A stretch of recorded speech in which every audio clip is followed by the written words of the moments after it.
Konstellys. Ek is betrokke by 'n kunswinkel. My broer het so 'n paar jaar terug 2 kunswinkels begin, maar daar's nou 'n leerwinkel ook. So ons is in 'n mall, ons Brighton Mall en in South Council Mall en ons verkoop net Suid-Afrikaanse kuns en kunstige goed. Daar's juweliersware, daar's geweefde goed.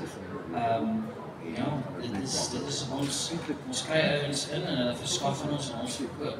Ons is maar net die middelman. So eenvoudig is dit. Dis nie baie ingewikkelde besigheid nie. Dis 'n klein mark.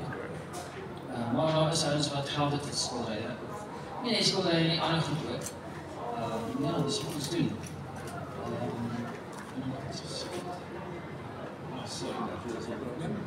Ja, ek is ook betrokke by die finansiële koöperasie. Ek is ook soos julle, ek weet ook eintlik niks. Maar hulle sê volgende vrydag gaan ek met julle praat oor so ek 'n baie nice speech moet voorberei.